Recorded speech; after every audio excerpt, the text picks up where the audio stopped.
Hi there, I'm the anime Twerp, and I've just got to see the first episode of an anime called Wandering Sun or Sasurai no Taiyou. It's a music drama from 1971 about teenager Nozomi as she tries to pursue a singing career, all the while overcoming various hardships that she encounters along the way. Uh, by music drama, I mean it's set in the world of pop music, though, yeah, with all the songs, you can call it a musical drama, I suppose. It was a pretty interesting first episode, though I found it a little odd as well, and I'll explain why in a bit. For those not in the know, and considering this is unlicensed as of recording, I shouldn't be surprised if most weren't. This was produced by Mushi Productions in 1971, and this is after Osamu Tezuka left the company and only a couple of years before the studio went bankrupt, though they did come back in 1977 and have been working steadily since then, producing their own work and working in the animation departments of other studios' work, like Barefoot Gen, Blue Sonnet, and several others. So yeah, this is an unlicensed shoujo anime from the 1970s, and I think shoujo anime of the past are actually quite different to the slice of life shoujo anime that have a fair bit of popularity in Western fandom today, so interest in this one must be pretty small. But it does have the smallest blip of interest in Western fandom because of two names, and I apologize for pronunciation here. I'll be apologizing for pronunciation in virtually all my videos, I'm sure. Yoshiyuki Tomino and Yoshikazu Yasuhiko. Yes, that's right. Tomino, the creator of the Mobile Suit Gundam franchise, was the episode director for Sasurai no Taiyou, and Yasuhiko, Gundam's character designer, did character designs for this anime. Although the overall art style is different, not to mention this is a drama set in the real world and Gundam is a science fiction, you do see shades of Gundam here and there across Sasurai no Taiyou, particularly in dramatic and melodramatic sequences. So I said this anime was about Nozomi pursuing a musical career, but there's a fair bit more to the story than that. It actually has a switched at birth storyline. You see, there's this nurse, and I don't think she's actually named in the first episode, but I believe her name is Michiko, and she has this grudge against the rich Koda family. The first episode is actually pretty vague on details, but I think she was their servant, I believe, and was badly mistreated while she worked there. Anyway, the nurse switches their newly born baby girl with one from a poor family. 17 years later, both the girls have grown up with different families, with our protagonist Nozomi raised by the poor Mine family, and the other girl, Miki, raised by the rich Koda family. The nurse then reappears and begins covertly inciting a bitter rivalry between the two girls, usually resulting in the spoilt and spiteful Miki mistreating the kind Nozomi in some way. Later on in this series, I presume the next episode, we find out that they both hold dreams of becoming a pop singer. So not only do they have a second-hand grudge against each other, but they are now musical rivals too. Okay, that's an awful lot of backstory for a musical drama anime, isn't it? But this is the odd thing. All that is pretty much it for the first episode. For a music drama, there's actually very little of it at all. You do not get anything of either character's musical aspirations in this first episode at all. This is the sum total of it. When we first meet Miki, she is playing a piano. Later, we see Nozomi watching a singer perform on TV. That's it. Neither of them nor any other characters, or even the narrator, mentions singing or music at all. The entire first episode's focus is setting up the rivalry between the girls. Usually with the first episode of most series, you set up everything of how the series will go. introducing the characters, situations, and obstacles that they will face. But no mention of a musical career is made from either character at all. Yes, we learn of their switched at birth dilemma, and we see our antagonist really going out of her way to incite a rivalry between the two girls, to the point where it seems that they actually hate each other at the end of the episode. Well, Miki certainly hates Nozomi. I don't think Nozomi hates Miki, but she will stand up for herself when challenged. But if you didn't know that eventually they would become musical rivals, you wouldn't think the series was going in that direction at all. Of course, I've only seen the first episode, so maybe it comes up in a more natural and realistic way compared to other anime.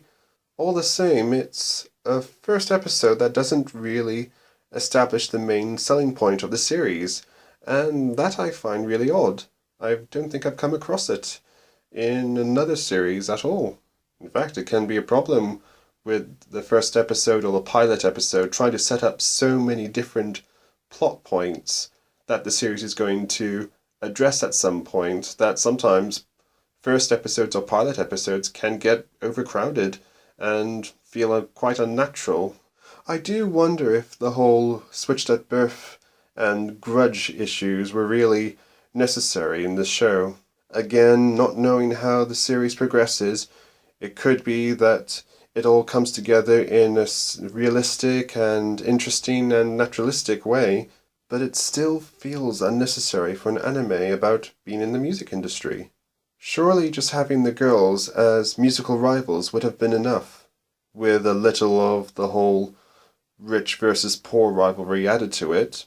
I think that would have been enough. Switched at birth dramas throw up a lot of questions in their stories, like the whole nature versus nurture theme and how the girls' lives would have been affected and would it have been different had the circumstances been different. Not to mention the legal battles once the families come into the fray. I just don't think Sasurai no Taiyou will answer these questions in favor of telling its journey into the music industry story.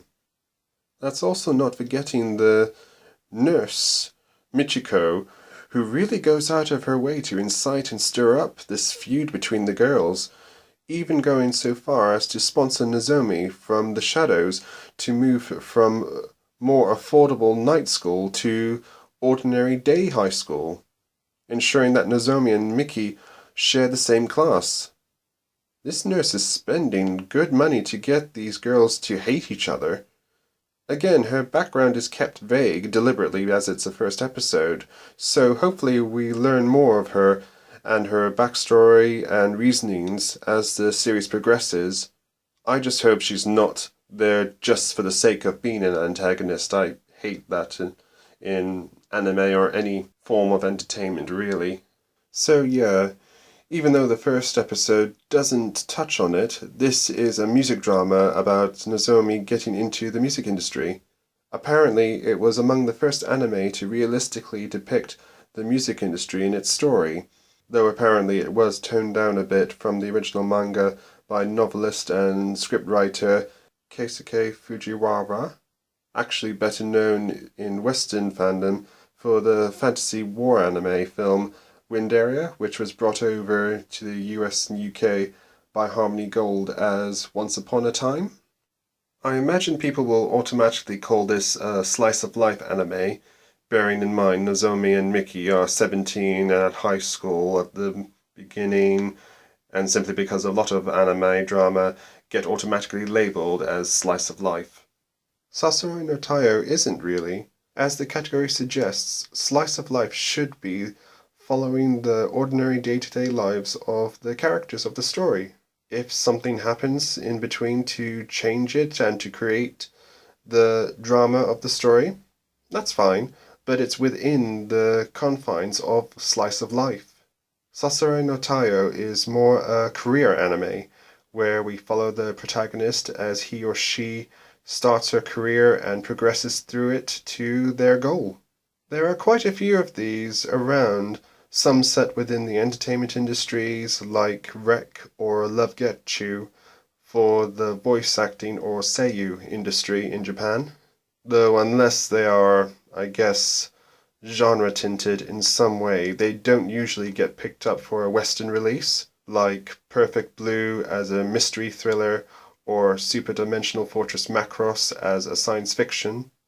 I suppose a more fitting comparison would be the sports drama, as there is usually an end goal for the characters to achieve. Of course, there's no shortage of sports anime, be it Captain Tsubasa, Aim for the Ace, or even Mushi Productions' own Tomorrow's Joe made the previous year. So Sasurai no Taiyou was released in various countries throughout Europe, like in France as Natalie and Her Friends, and twice in Italy, the first time as Jane and Mickey, and then the second time as Michaela and Nicoletta. As far as I can tell, there has been no English release for Sasurai no Taiyou, though the official Mushi Productions website and the series' DVD box set holds the English title Nozomi in the Sun. This title does make me wonder if there was at least an attempt to release it in English. Certainly there was an attempt to release Tomorrow's Joe in English, and there's even an English dub trailer of it under the name Rocky Joe, which is its European name. So it could be possible for the same thing to have happened to Sasurai no Taiyou, although given that shoujo anime had great difficulty in getting licensed for an English release in the past, I wouldn't be surprised if there isn't an English language version at all. Whether or not it has been given an English language release, or at the very least an English pilot, could it have been released in English? I think so, yeah. It would have been nice as a promotion for a new singer, like it was in Japan. Nozomi's voice actress, Junko Fujiyama, launched her singing career through this anime, much like how Mariijima did through Macross. As well as the first episode, I have seen clips of the show here and there, mostly the singing scenes. I don't know why, but I get a kind of country western feel out of them. If it was adapted to fit into the country western music scene, I think it actually would have worked. I suppose most genres of popular music would do, but I just get this country music vibe from it that I really can't explain, and everyone is probably scratching their heads at me. I'm certainly scratching my head at myself. I guess more likely any English dub would have been given a cast of professional voice actors, and certainly it would have been a professional voice actor as the character of Nozomi, like with Reba West for Harmony Gold's Robotech, their American adaptation of Macross, or else having a separate singing voice for the character. Actually, I can imagine it being a Harmony Gold production with Reba West as Nozomi, even though she sounds vastly different to Junko Fujiyama. I suppose many will think that surely, for a 1971 non-fantasy and non-science fiction anime, the opportunity to have an English language version must be over and done with, that ship must have sailed, just for the show's age on its own. But I don't think so. There have been modern dubs of classic, or at the very least older anime series in the past, and the second Italian version, Michaela and Nicoletta, was only produced in 1998. So if a company wants to license and localize the series to English today, I would say why not? Of course, I'm saying all this after having only seen the first episode. I don't have any other episodes yet, but hopefully they will be coming soon, and before long I could continue with the series. I'd certainly like to see some more anyway. I guess that's about all I wanted to say. I'd like to give a special thanks to David Merrill from Let's Anime for the information on Tomorrow's Joe and its English language trailer. Thank you all for watching, and I'll see you soon.